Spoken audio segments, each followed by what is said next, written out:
Hey there, MSPs and IT pros. Welcome to the Rocket MSP podcast, the show where we ask the tough questions.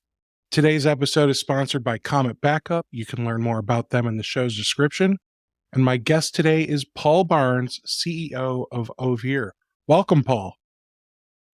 Well, thanks for having me, Steve. It's great to be on, and good afternoon, good morning, good evening to everyone who might be watching. Yes, absolutely. So let's dive right in because we got a lot to go over. Where did you come from, man? You came out of nowhere. So can we get to know you a little better? Yeah, I've been lingering around in cybersecurity for quite a long time. So I started my journey in the early 2000s with a Wi-Fi security company, and then joined a startup here in the UK called Prevex. And that was in 2006, 2007. I actually joined as an engineer, even longer head engineer.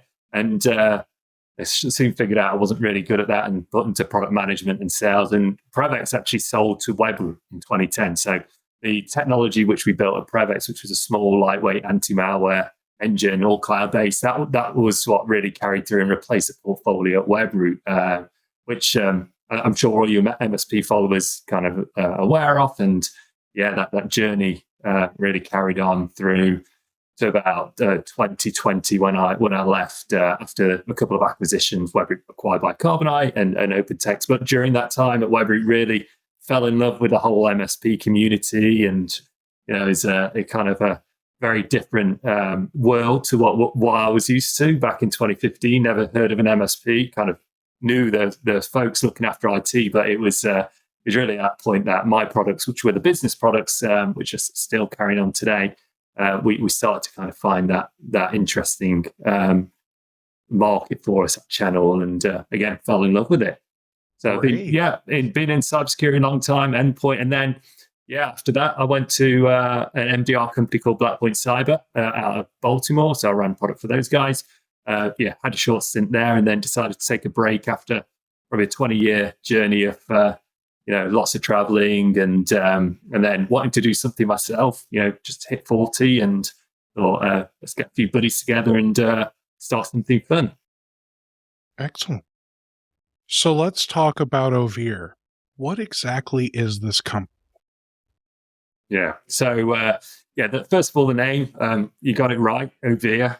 If you're Italian, it's Overe. It's a Latin name. Kind of came up with a name for a vote. So it's kind of an interesting. It basically means cover, in Latin for cover. So we feel we're looking to cover the SaaS environment for MSPs, and so really the genesis of the idea it's been bubbling for a long time. So when I was in Webroot and Blackpoint Cyber as well, just kind of seeing that a lot of the focus was down on the endpoint and the network, and there's a lot of great work done by the MSPs to move all their clients' data to the cloud, which is freed them up from having to manage servers and those things, but it's kind of opened a blind spot for those folks. So and a false sense of security that moving the data to the cloud, naturally get more secure. But there are issues with that, and so I saw that kind of gap, and really looking towards where the market's heading in cybersecurity. And I think Overe was really born out of that idea. If there's a lot of roads leading to needing to protect SaaS applications for the MSP and the clients, and so this is where we came up with the idea, and we're taking a little bit of a different spin to what's in the market already. And so I'm really kind of keen to kind of walk you through that and show you what we've got at the moment, because we're on this journey. We started about this time last year. We got the folks together and really kicked off the engineering in the early start of the year, and we've got a product out in the market, free product, which we've got quite a few MSPs kind of trying and giving us great feedback. And now we've got a beta product for our premium service, which again, love to kind of show you guys. Great. So let's talk about the company. So you've got a background that's driven in cybersecurity for 20 years. You've been doing cybersecurity, and Overe is kind of a new spin on cybersecurity, at least from what I've seen of it. Now, I'll say this: I do believe that you are building a product that's going to compete with another big company in the MSP space called SaaS Alerts, but maybe not feature for feature. But I think you're going to have at the start something that competes with one of the features of SaaS Alerts, and something that you're going to have going for you is that SaaS Alerts. Jim from the company said that when an MSP leaves SaaS Alerts, it undoes all of the changes that they've made on the tenants. So all of the fixes that we've applied using SaaS Alerts go away, which, good or bad, whatever, right? So are you doing that with your platform when your platform is able to start making changes?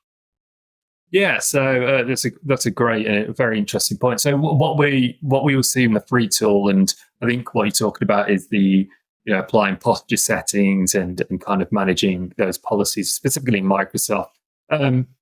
We're going to keep that free tool there, so you can offboard off our premium service if you don't want to use that. And we won't undo what's there. It's basically we're not going to kind of have a kill switch when you leave us and those changes disappear. The policies stay in place and carry on using the free tool. And there's a lot of value in what we are giving away with the free tool, because we feel one of the things is there's one thing which still needs to be done is a lot of education around the problem, and it's not FUD. There's real genuine problems around managing, making sure these SaaS environments are secure. So we want to. That's why we're very keen to push out our free tool.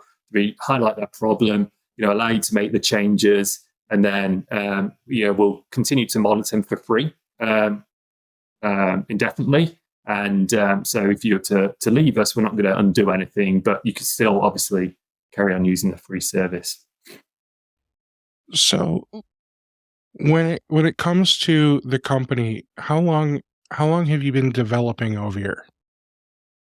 Yeah, so we officially started coding in February. So we built a prototype, which I'm going to show you a bit later, which is our vision of where we're heading. So this is kind of the end goal. And then from that, we spent a lot of time with MSPs and SMBs as well to kind of gauge like where the pull was coming from, what was working and what was potentially not going to work. And so we got a lot of feedback from about this time last year up until February, and then we started building that service code in it. So we had I wouldn't say we had the certainties in place around what we're going to build, but we basically started off with some certainty that if we were to build this free tool, that's going to help with the education. It's going to get our foot in the door and then allow us to then progress them onto the premium service, which that's in beach at the moment. We've got a few MSPs helping us out with that.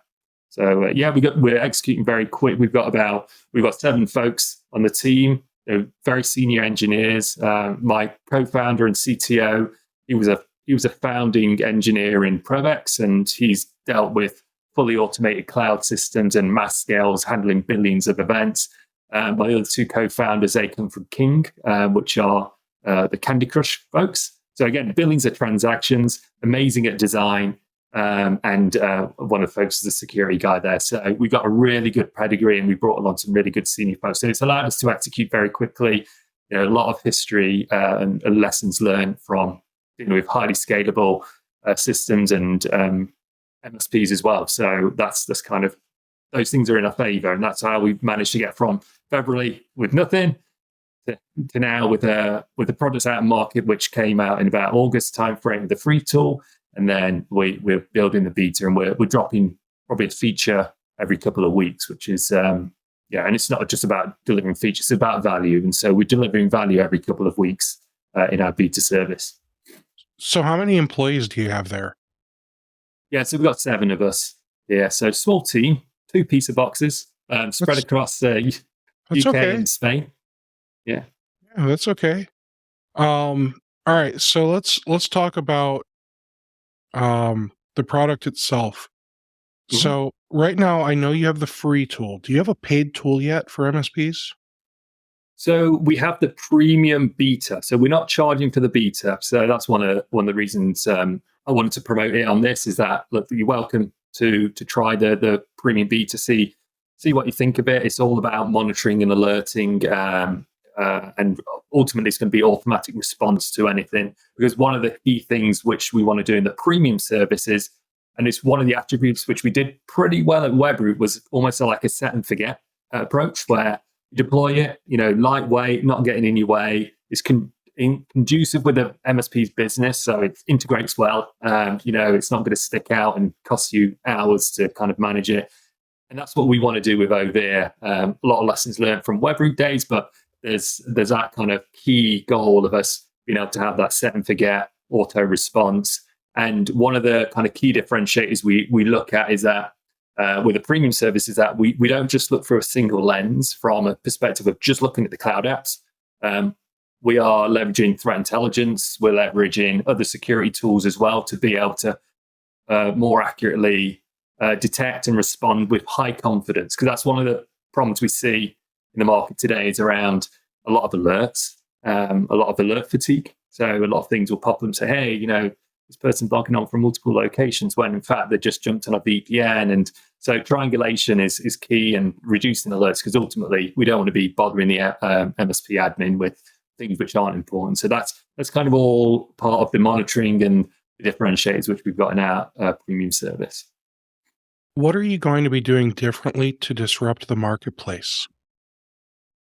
I think great question. So I think that comes with kind of what I said around the automated response and leveraging more than just looking at the cloud applications, looking around. We're building our own endpoint sensor as well, which we feel is critical because you can't just look at the cloud and make assumptions around if an adversary's doing something. There could be clues on the endpoint, and so this is kind of some of the lessons from MDR and by SOCs as well. Is like you can't just look for a single lens, so you have to look at multiple angles. So that's really where we feel we're going to differentiate, and the user experience, and hopefully that will come through on the demos that you can see it's slick, it's intuitive.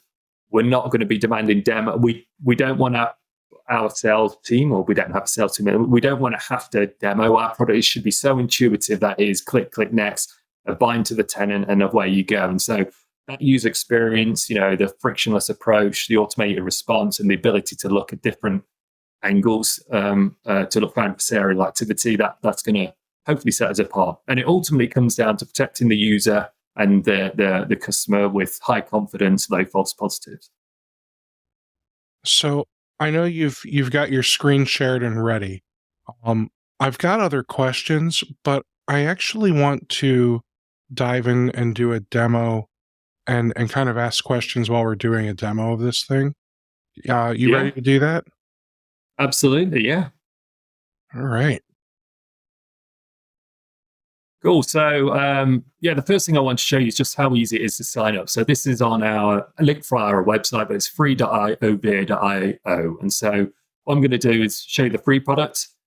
We've got a couple of instances here because, lessons learned that, the EU folks want their stuff in EU and US folks in the US. So we've got a couple of instances. We can easily spin up more, but this is kind of what we started off with.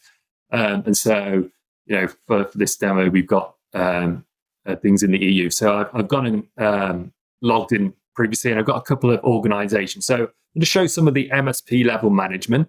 And so this is really at the MSP level where one of the things which we want to do, if there's super large MSPs with different business units and they want to separate the bills, these can act as like different MSPs. So we saw this a lot in previous roles where maybe it's a VAD, a value-added distributor, or a very large MSP's got multiple organizations that can handle this here. And this is kind of like each one of these is an MSP. And then you have all your sites here. And so, adding a site is very easy.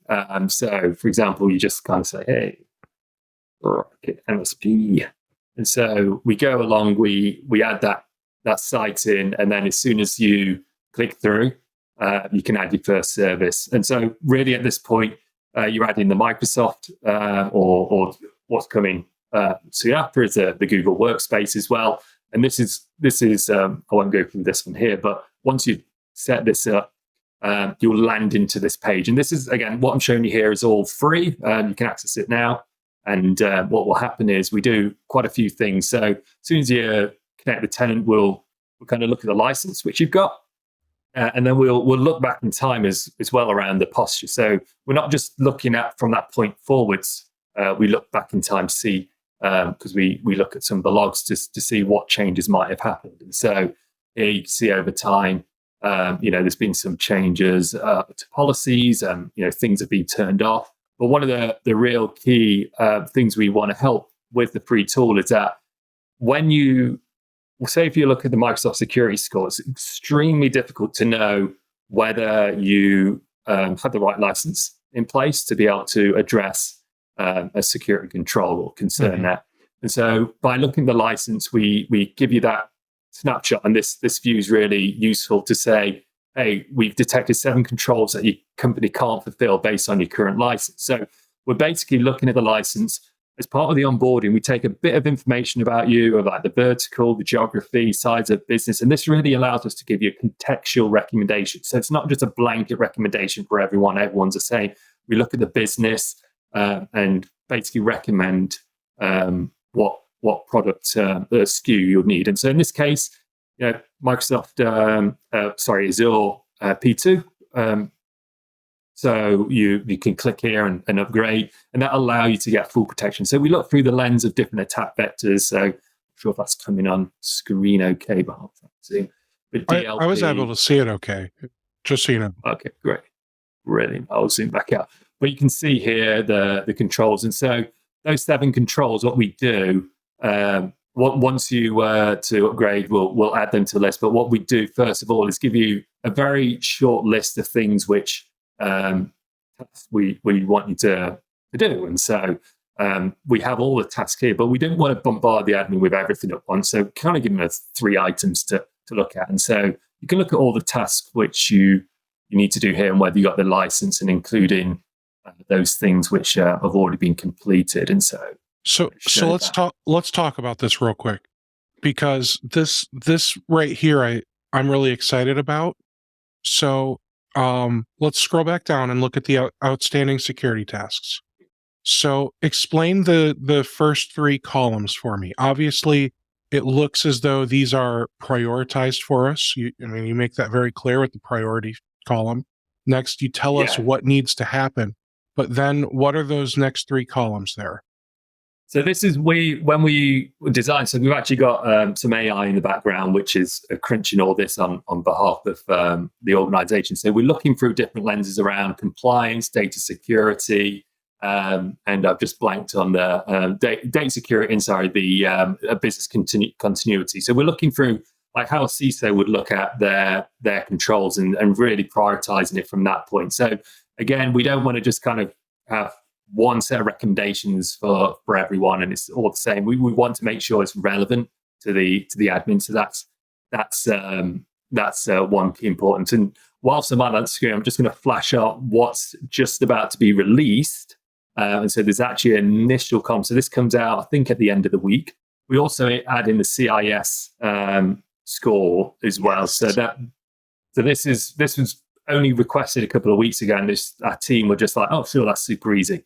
And so you can kind of see like the CSI ID, and it's related to the latest V3 on the foundations benchmark. So yeah, again, this is kind of like we want to use this as a great education for the MSP. But what MSPs are using this for a lot is part of that initial onboarding for the clients and that initial audit to say, hey, look, we have this conversation. We've done the basic kind of onboarding checks. We've counted the assets. It maybe ran a vulnerability scan.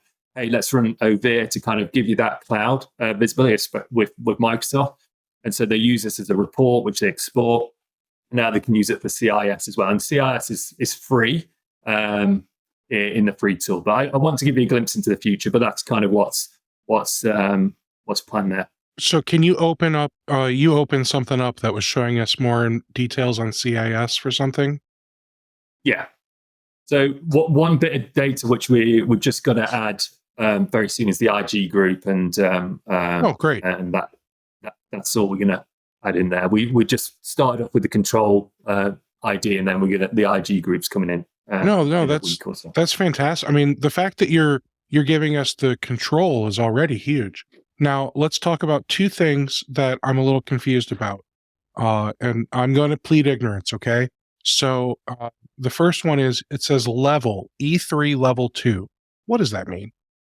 Yeah, this is straight from the Foundation's benchmark. So this is kind of how CIS is classified as control. And so they say it's related to the Microsoft license, but it's not. Like, you get E3 policies in Business Premium and things like that. But CIS has done E3 and E5. That's just how they've done it. It's not from us. Right. So so I guess let me rephrase the question.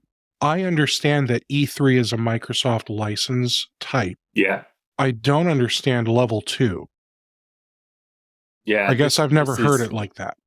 Yeah, no, this has come from CIS, but there is that the controls VA that we're going to put the IG, because we had similar feedback. It's like, oh, can we just have the IG 1, 2, 3 in there as well? Because that's all I want to know.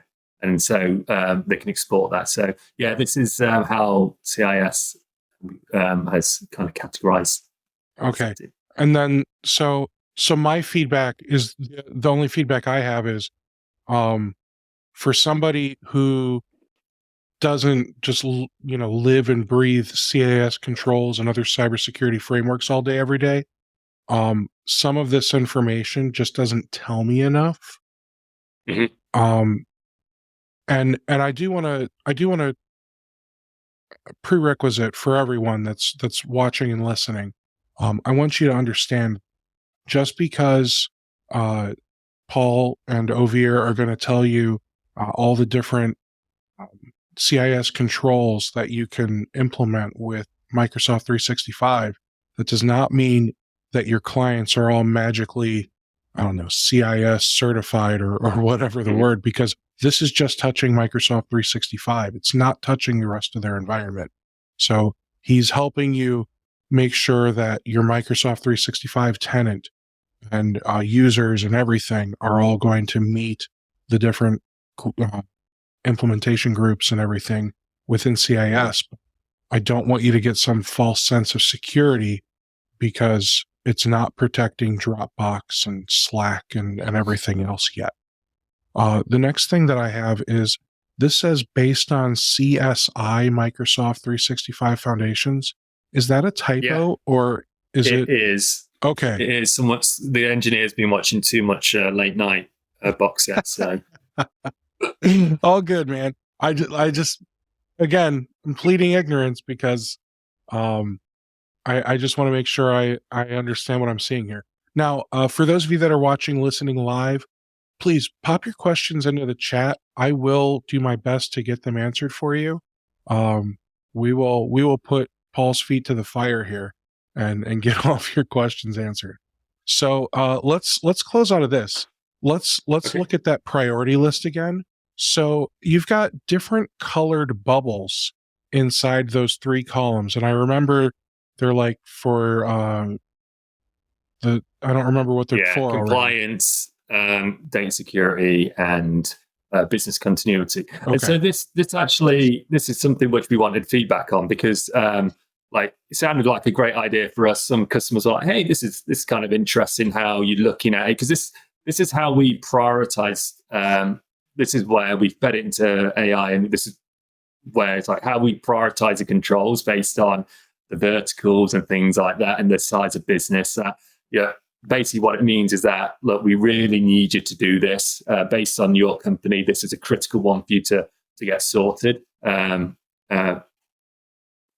work on it first. Okay. So that's kind of how we're doing it based on that category. But yeah, if it's confusing, this is the phase which we're in. We're collecting a lot of feedback on it, and we want to make sure this is intuitive as possible. And then the license column, is that simply saying checkbox, your current license supports doing this thing? Yeah, that's correct. Yeah. Perfect. All right. So that means a lot of this stuff the MSP can just do for the customer without having to charge more for licensing every month. Now, this may be something that as an MSP, and maybe I want to get your opinion, Paul. So as an MSP, we are responsible for providing a certain level of security for our clients. So would you say that implementing all of this stuff is something that we should be including as part of our service every month? Or would this be like Yeah. project work that we get to charge extra for? Yeah, that's a great question. And it really depends on the MSP, because I've spoken to some MSPs which may be in that kind of early stage, emerging, coming from break fix, and they're kind of like, oh wow, this can make me money. I can charge it project work based on project work. And then others are just like, look, like let's say that I'm not going to use maturity index, but like the guys which are probably have more of that service and recurring revenue, more of that not selling things a la carte. They'll be like, look, thanks for the guidance, and we're going to implement this on behalf of the client, and this is part of our ongoing service to our customers. So it really depends on the MSP, but that's some of the things which we've seen. And actually, some of the really early stage MSPs are not even looking at this. They might provision Microsoft on behalf, but the security side, they're just kind of they're lost in this. So this is acting as a great tool to introduce them into it. And that's what we want to do, is a lot of awareness. Like, hey, you've just onboarded your client, but look, you need to kind of look at this on behalf. And maybe it's something they hand over to the client because they're not equipped to do, and say, hey, this is what we found. We want to make sure you're kind of best protected as possible, and hand this over. So it really depends. But I would love to see this as kind of embedded into the MSPs kind of day to day. I think they should be taking I'm saying respond more kind of helping the clients more through this, because it's super important. So let's talk about that security assessment, threat exposure details section. Yeah. Because that's pretty. If you've watched this show long enough, I like pretty colors. I like pretty user interfaces. I'm easily pleased when it comes to. I automatically like software more when they've designed it well, and you've done a really good job at designing your software, so kudos. So this here, it's giving us so much information with just a picture and 2 sentences. The picture is showing us what has been implemented in pink, what is achievable in yellow, and then what is desired is the blue outline around the edges. And what this is showing us is that thanks to Paul's company having E5 developer licenses, they're able to achieve almost, I don't know if perfect is the right term, but according to this chart, nearly perfect cybersecurity posture. But there's some work that needs to happen in order to do that, obviously, and that's that big long list of stuff to do. But the sentence here, it really says so much. We've detected 2 security controls that your company cannot fulfill with your current Microsoft license. Review the graph below to understand the areas where you cannot reach the desired level of protection. That's fantastic. Like, you couldn't have made this any simpler for us to understand. Oh, so there's only 2 things that we're missing in order to achieve that data loss protection, or I'm sorry, data loss prevention, perfect score, if you will. Mm-hmm. So if you click on the right where it says understand the risks, if you click on data loss prevention, does that tell us what we're missing? Yeah, so this kind of gives a description of what the vector's about. And we also, one of the things we're acutely aware of is that maybe you don't want to solve all in Microsoft. You might have other vendors. And so it's not that we haven't enabled like you to self-test and like, hey, I'm going to put my own score. But it's just like, look, there are other solutions which you might want to look at. But the actual list, we don't have them in there. It's actually, when you'd have to go back to your old task and like, here's the two. These are the two ones which you need. Got it. But that's easy enough to get to, and you were able to just sort that by the license type. Yeah. And put it right up on the top there. Yeah, I think the UI is pretty slick, and that's testament to our designers. They're brilliant, and so we hope it's intuitive for the folks trying it. So let's look. You've got a bunch of buttons on this little sidebar on the left. Are we in the free version, or are we in the premium version? Or obviously I see you're in the developers, so this could even be like a future version that we don't have access to. This is a beta version, so those beta folks will be in the staging environment. But one thing I do want to highlight is a massive feature which we give away for free. Is basically tracking the scores, the settings every day. If there's a settings change, we're going to alert you via email. So you don't have to come into us. We know we're not going to be the single pane of glass. We're not going to claim that. We want arm you with the information, pop it into email. It'll tell you if there's a settings change. So one of the use cases which we've heard from a few MSPs is that their admin might go in, the tech might go in to change a setting and they forget to turn it back on again or something like that. So this is kind of like, look, you've changed that setting and you better be aware. Or what happens often is Microsoft introduces new settings. So you see here, hey, there's a new setting which comes in. You've got to come in and review that. So this is kind of what I feel we're giving away a lot here, but it's a massive feature in my eyes because you set this up, you can forget about it. We'll alert you to come back and review it. And you just rest assured that we're always monitoring. And again, this is for the free service. So I did want to kind of touch on that point. That is incredible. You are giving away so much right now.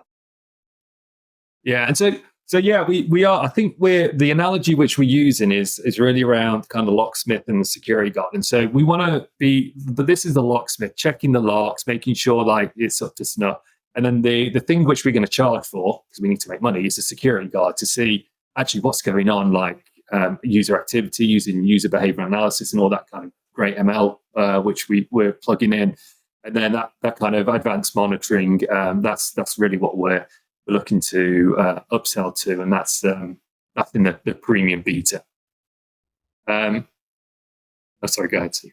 Oh, so with the premium beta, which I love the subtle differences between American English and British English and all the different English, right? You say beta, we say beta, but you spell organization with an S too, so. I forgive you. Anyway, all right. So with the beta product, right now you're allowing MSPs to sign up for the beta premium version for free, and then once that comes out of beta and you're ready to go to market with that, do you have any idea on what pricing is going to be? Yes. So we've been testing this quite a bit, and we know what the market can bear. And one of the interesting ways I've been looking at this is really around how much can an MSP really swallow and wrap into the service. So if it's if you look at things like MDR, like $5 per user per month or whatever it might be, they can't swallow that. That's kind of high end, and you won't get full penetration in your base with that. It's a conversation which the MSP needs to have, and so. It's a great service. Everyone should have MDR switched on. It's truly needed, but it's not going to get that full penetration. Where with what we are doing, I feel in a couple of years this is going to be ubiquitous in the MSP environment. This is going to be ingrained into like RMM software, like antivirus, like backup disaster recovery. Every MSP puts this in. It's like a no-brainer. So we want to be in that category, and so the price point needs to be reflective of that. And I think $1.50 for a premium service is probably where we're going to land at.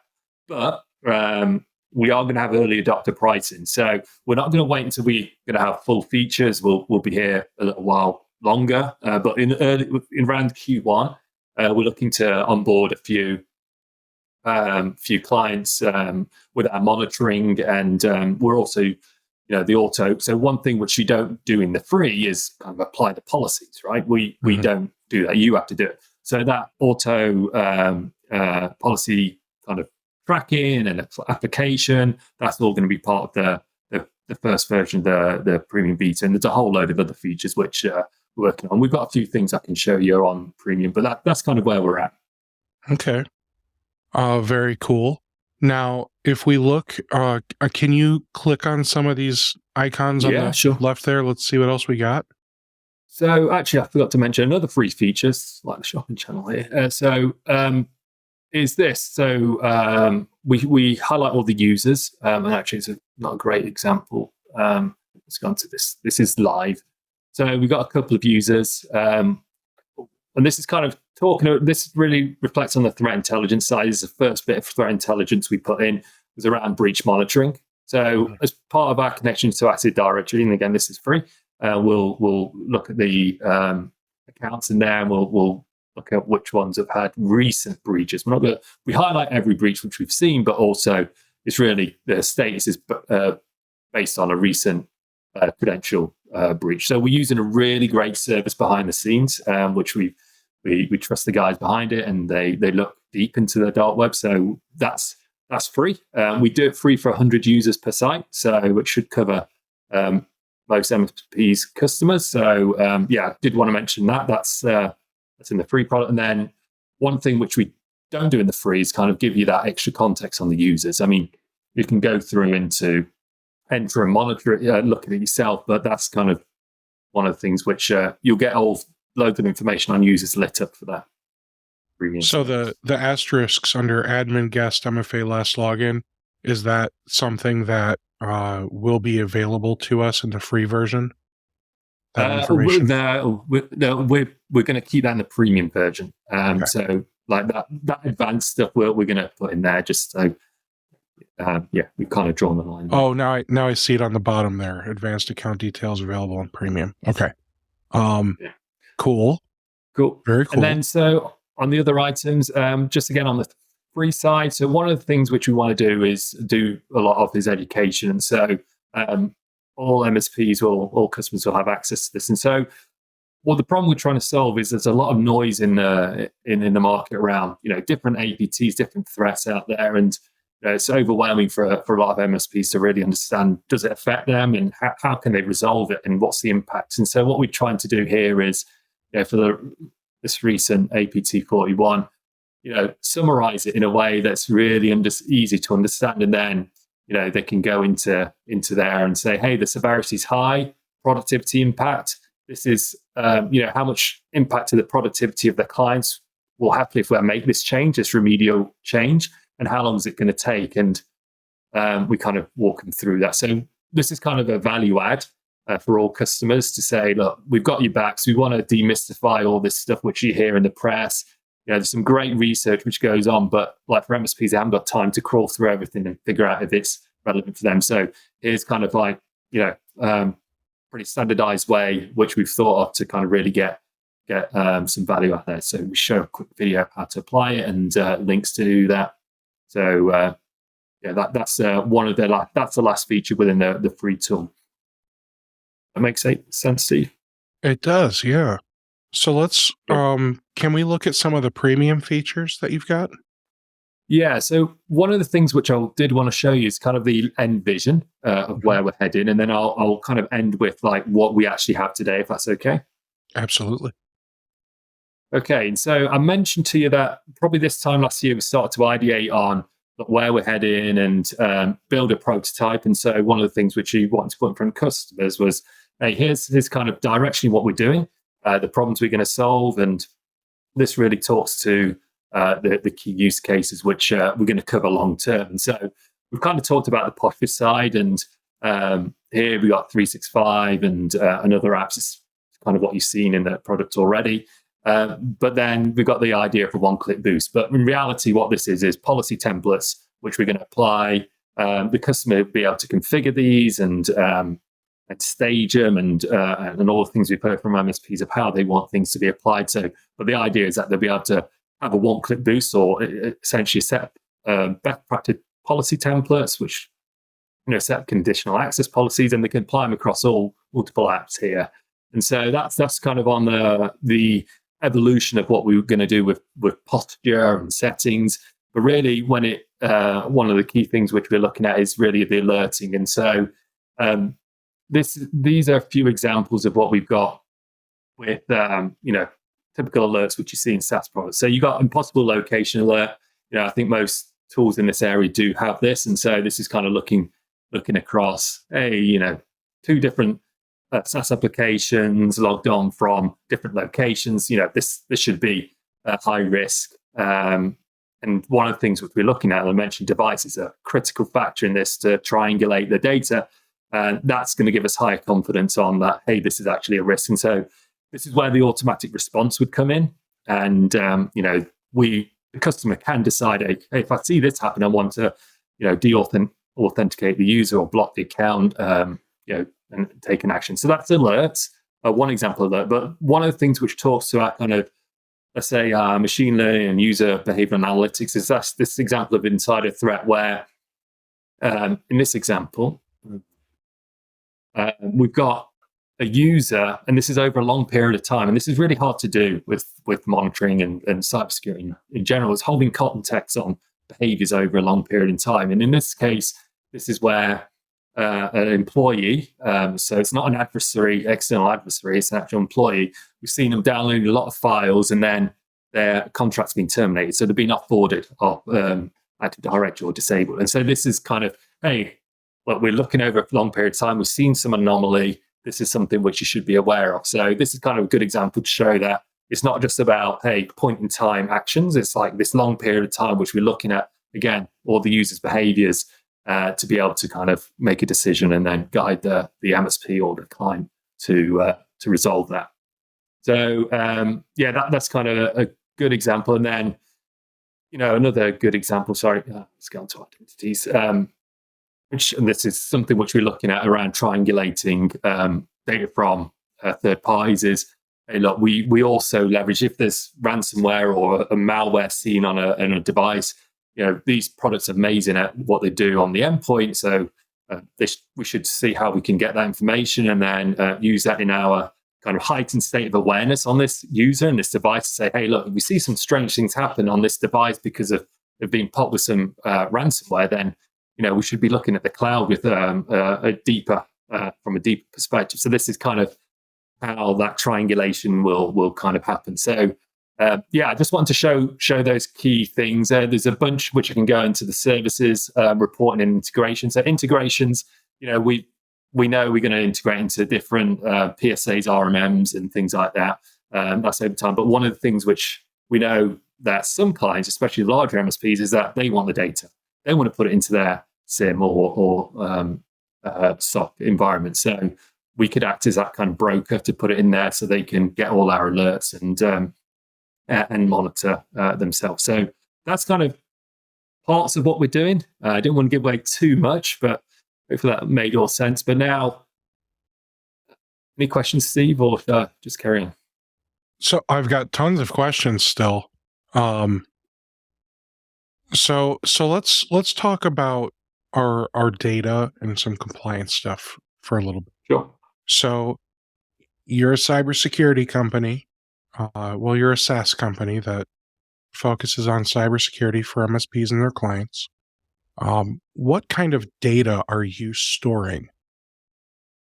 Yeah, so that's a great question. So it would be a lot of the log data which we get from these SaaS applications. For example, Microsoft, we get through the management logs and the Graph API. And so, we do store that. So one of the things we've done straight away was actually an MSP.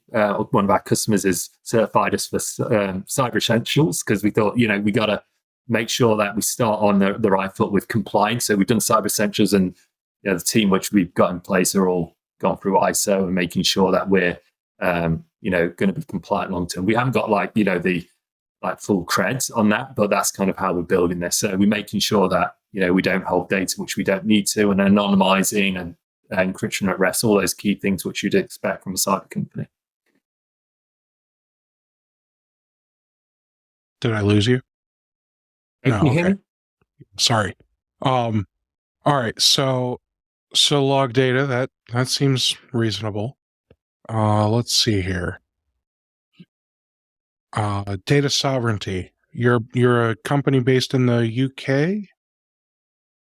Yes, So correct. there's a lot of MSPs in America. I think there's something like 14,000 or 20,000 MSPs in America. Yeah. So data sovereignty might be an issue for some MSPs, especially if they have government contract clients.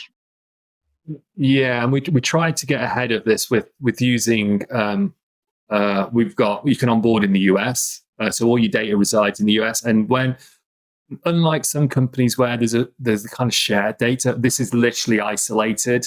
The only data which we hold centrally across both regions is CRM data, which is their email contact. The actual physical data will reside there. That's why we want to give it a choice, and we could add other regions in there pretty easy. So do you have you're hosting everything, I assume, in like Azure or something along those lines? AWS. Okay. So do you have disaster planning and all that types of policies and everything in place today? I wouldn't say it's like enterprise level disaster planning, but it's we do have obviously backups and recovery plan. We spent quite a bit of time on the foundations of this platform. So before any UI was built, we spent a lot of time on making sure redundancy, like scalable, and all those things we kind of expect to come with this solution. But yeah, that's we know what's expected from us because we expect that of other applications we use, services we use. So that's kind of how we're looking at it. But we're not kind of I wouldn't say we're kind of enterprise level PR plans and things like that. Okay, no problem. And then with that, do you have any type of data breach plan? So, one of the things that really upsets MSPs is not necessarily when their vendor gets breached. It's when their vendor hides that they've been breached Mm-hmm. or tries to downplay it and make it be like, oh, it's not really that big of a deal, when it is. Yeah. Yeah, so as part of this, both the Cyber Essentials and some of the requirements here in the UK with the ICO, and if there are breaches, we need to responsibly disclose. We have to make sure we do that in a timely fashion. But if any MSPs wants to dig into the specifics, our CTO's kind of understands that space more than me, and he kind of designing that compliance for us. Okay. Now, since you're still new, you're still in beta, I'm assuming the answer is no, but I'll ask just in case. Do you meet any compliance standards yourself? Maybe ISO 27001, SOC 2, any of that? Not yet. Like I mentioned, we certified with Cyber Essentials here in Europe, so that's one thing which we've done, and yeah, it's something which we are going to do. It's just budget focus and those things at the moment. We want to make sure we kind of get the product right, and we are obviously taking the security and the compliance of the platform very serious. It's just that we haven't gone through that process. Sure. HIPAA.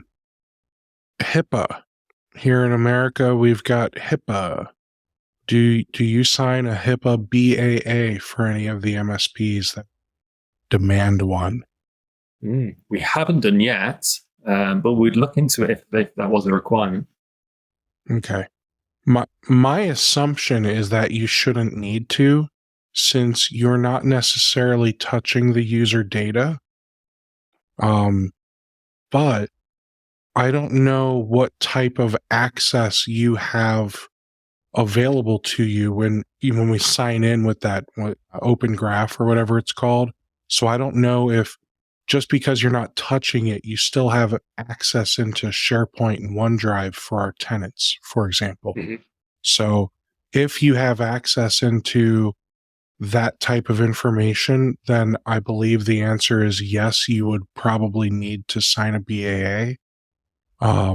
If you don't, if all you're seeing is logs and user information, you might not need to. I don't know. You probably need to talk to a compliance expert, but that's my first gut instinct is you might not need to. Mm-hmm. Yeah, I would have to look into that. Yeah. All right. Now, since we can sign in, it looks like we sign up with our Microsoft Open Graph, right? Yeah, so it's restricted to Microsoft creds. It's going to open up soon to other creds, but given that the free tools are all centered around the Microsoft 365 tool and assessment, it's bound to your Microsoft license, Microsoft email. So that also means that you support MFA sort of, because the Microsoft account, in theory, your MSP Microsoft account should already have 2FA enabled, right, guys? Yeah. But then that also means you support single sign-on right now for Microsoft, hopefully soon for Google. Yeah, exactly. Okay. You're right. Yeah, All Google's right. going to be the next one. So right now, everything is free. You're thinking $1.50. Someone asked, what's 2FA? Oh, Ian, you silly goose. You talked about how currently it's free. When you launch, you're looking at when it's more mature, $1.50 per user. Where will MSPs be able to buy this? Are you planning on like linking up with Pax8 or any distributors? Yeah, I think the channel, the VAD channel, is going to be important for us. So we're in conversations with several. So when the time's right, we'll be going through there, and the MSPs will be able to come to us direct if they like. But yeah, we want to lean on those kind of folks. Excellent. Now, do you have any best practices that you want to show off when it comes to, how do you think MSPs should be using this platform? Well, I think I hinted at a few. I think what we'd love to see this platform being used as is really awareness for the MSP and really the clients as well. Just kind of maturing that whole, like getting rid of that perception that, just because it's in the cloud, you're secure. So we're hoping that the tool and, how you can export all the results and the tasks is going to really help guide that conversation and arm the MSP with that information they need to have that conversation. Because sometimes it's, the perception gets in the way of it. And so we want to see that tool being used to, again, educate them and then get them on that journey. Because we're hoping, what we're betting on is that, that journey is going to include us up to the premium service, because if they use that tool, they've seen the problem, we're going to help, go beyond that. And when I use that locksmith and security guard use case, that's kind of like we sort the locks out and then guide them onto monitoring thereafter when they kind of feel ready for that. So it's really about leveraging that tool for education and really helping up the posture of that client and that whole entire MSP base. So how do MSPs get support today? So support is all via email. So if you're to join the beta, and the beta is open to everyone, just drop us a note via there's a beta link inside the product, or hello@overe.io, and then you'll be invited onto a Teams channel where you get direct access to the team. This is just for the beta users, so you can chat and get feature requests, and that's kind of where we're building the community on Teams for now. We've not chosen kind of any other kind of forum platform, but everything's kind of online, email, and we're responsive to any folks if you've got queries. And I feel like we've answered a lot of these. So problem solved for the MSPs.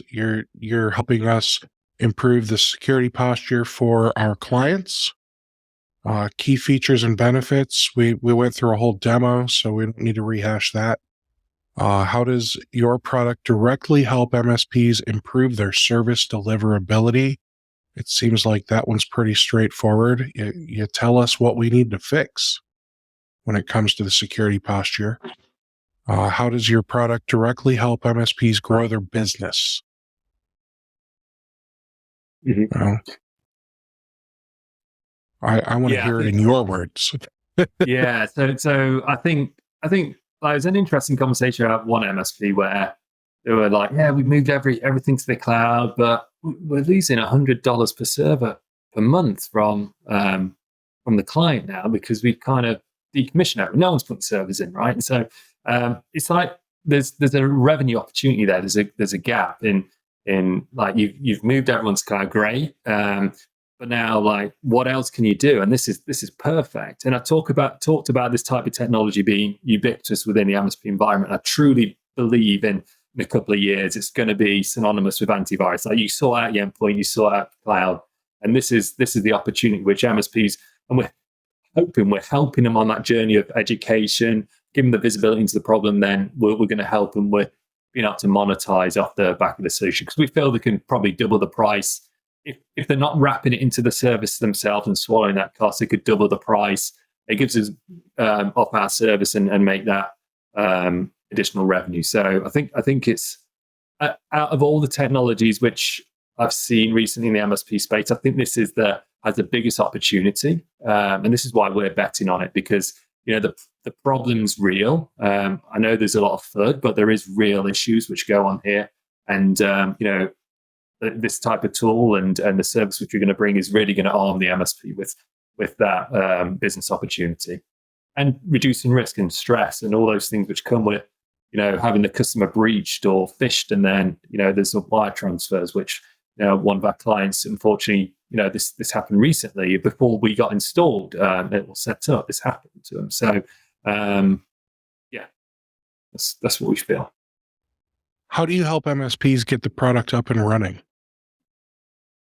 Now, we're hoping it's so intuitive that we don't need to. So one of the things which we've mandated is that no demos. We're not going to jump on a phone and have to teach you how to do it. And it's not because we don't want to. It's that if we have to demo the product, we've failed.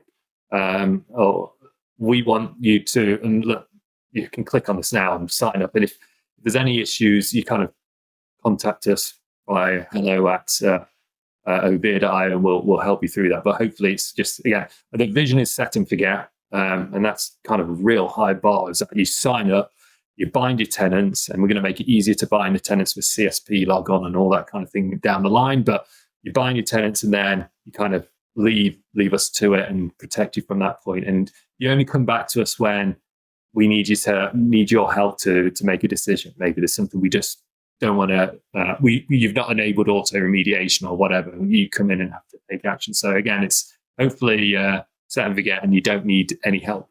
If you do, we're here. Awesome. Well, everyone that is still watching, go to the website free.overe, OVERE.io, free.overe.io.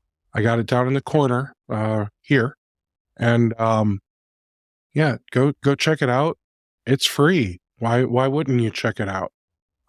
If you don't have a SaaS cybersecurity platform today, it's a no-brainer to try out the free version. It's also a no-brainer to try out the beta, because he said Q1 is when they're looking to go to market with some paid features. So you've got a whole month at least to play around with the beta premium version. So do that. Paul, thank you so much for coming on here today. This was great. I really love what you're doing with this product. I appreciate it, Stephen. Appreciate you inviting us onto the show, and thank you everyone for watching and listening. All right. Thanks so much, everybody. You all have a great rest of your week. Take care.